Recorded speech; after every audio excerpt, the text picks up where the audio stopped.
G'day guys. I was walking past an antique shop in town and noticed a big stack of old hard drives sitting at the front for free, which I obviously grabbed. So today I thought we would take a look at them, see if they actually work and if there's anything interesting on them.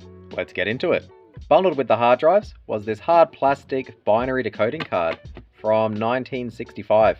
It just explains how you can convert binary to decimal, but it does do it in a bit of a strange way. So on the front, it asks you to split the binary number into groups of 3, convert each set of 3 bits into decimal, offset them slightly, and then just add them together.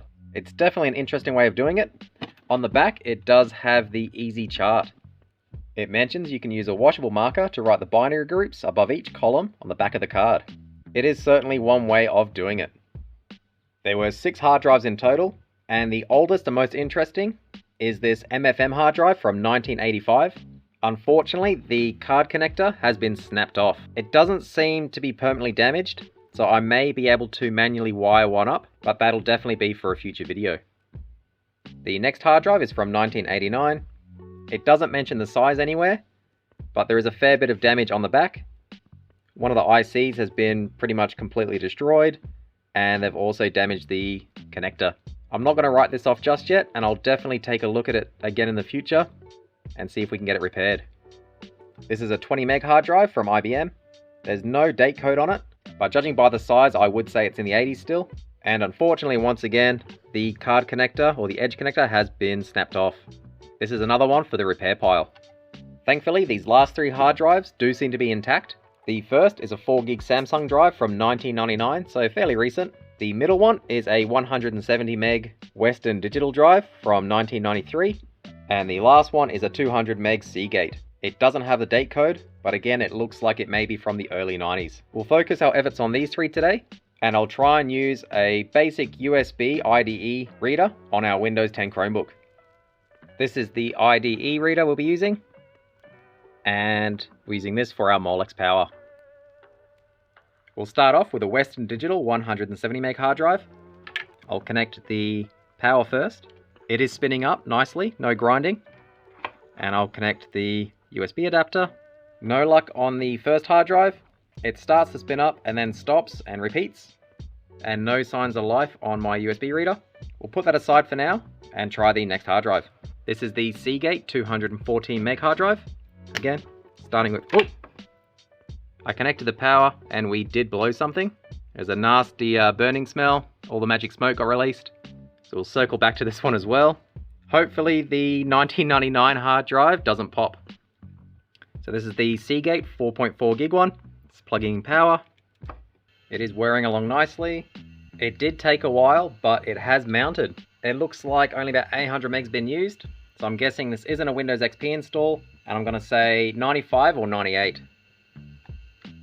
It does have a Windows 98 folder.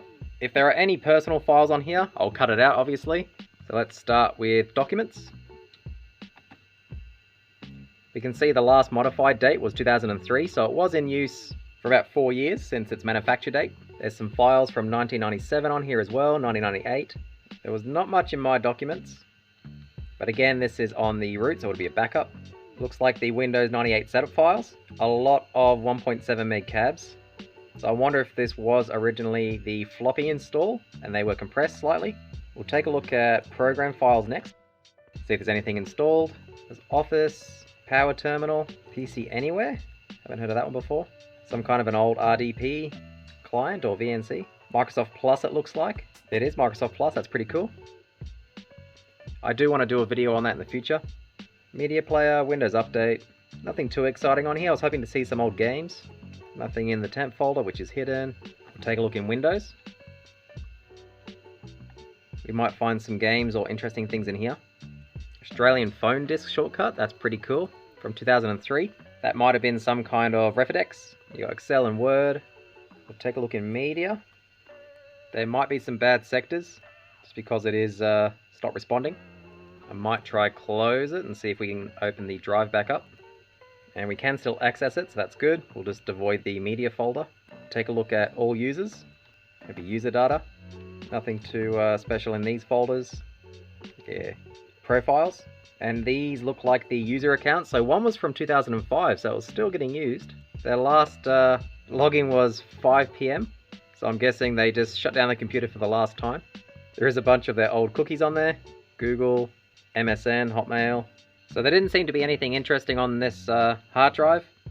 And out of the 6 hard drives I got, this was the only one that worked. A little bit disappointing. I was hoping to see some old games and maybe some save files for the games, see how far they got in them. I'm still happy with the 4GB Samsung drive from 99. I think this will go great in a period accurate PC. Maybe it's something we could build in the future.